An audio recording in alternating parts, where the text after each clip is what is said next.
वालेकुम। उम्मीद है कि आप सब लोग बिल्कुल खैरियत से होंगे।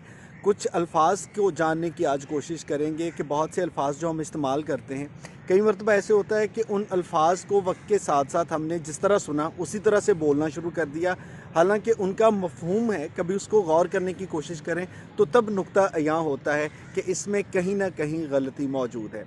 मुझे याद है कि चूँकि मेरा रेडियो से ताल्लुक़ है, तो रेडियो की दुनिया में हमने एक लफ्ज़ सुनना शुरू किया, वो ये था कि किसी भी चीज़ का सिलसिला जारी व सारी होना। और फिर आहिस्ता आहिस्ता बहुत से लोग जो हैं वो अब इसका इस्तेमाल करते हैं कि मान लीजिए कि आप किसी काम में मसरूफ़ हैं, तो आप कहते हैं जी कि फ़लाँ काम का सिलसिला जारी व सारी है। ख़बरें सुन रहे हैं, कहते हैं जी ख़बरों का सिलसिला जारी व सारी रहेगा। हमारे मेहमान आ रहे हैं, मेहमानों की आमद का सिलसिला जारी व सारी रहेगा। हालांकि ये बोलने में आपको अच्छा लगता होगा, लेकिन जारी रहना ये एक चीज़ है और जारी व सारी आम तौर पे उसका मतलब ये है कि कोई ऐसी चीज़ जिसका ना रुकने वाला सिलसिला हो। आप यूँ तो कह सकते हैं कि अल्लाह ताला की रहमतों का सिलसिला जारी व सारी है, लेकिन अगर आपका कोई एक ऐसा इवेंट है जिसमें कुछ देर तक वो इवेंट रहेगा, उसके बाद वो ख़त्म हो जाएगा, तो उसके लिए जारी का लफ्ज़ तो ठीक है, लेकिन जारी और सारी कहना शायद मुनासिब नहीं होगा। इसी तरह से हम अखबारात में पढ़ते हैं, न्यूज़ में सुनते हैं, लोग कहते हैं कि नजायज़ तजावज़ात। भाई कभी आप गौर करें कि जब लफ्ज़ हम तजावज़ात कहते हैं तो उसका मतलब है कि किसी ने अपनी हद से तजावज़ कर लिया, और हद से तजावज़ करना जो है वो यकीनन जायज़ नहीं है।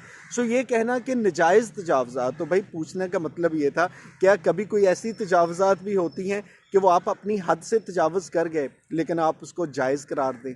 तो जब नाजायज़ तजावज़ात हम कहते हैं तो समझ ये आती है कि शायद कोई ऐसी हद होगी कि जहाँ तक तजावज़ करना जो है वो शायद जायज़ होगा, हालांकि ऐसा नहीं है। सो तजावज़ात का लफ्ज़ इस्तेमाल कर ले तो वो काफ़ी है, नाजायज़ कहना ज़रूरी नहीं।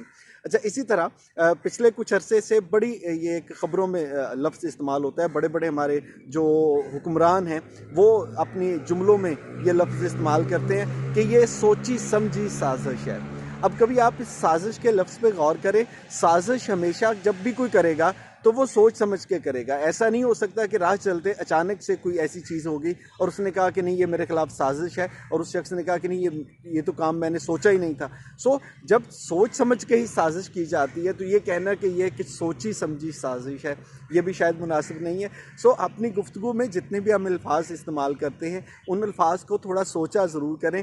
आपको बहुत ज़्यादा चीज़ों का अंदाज़ा होगा कि हम जो बोल रहे होते हैं उनमें कौन से अल्फाज जो हैं वो हम इजाफ़ी इस्तेमाल कर लेते हैं।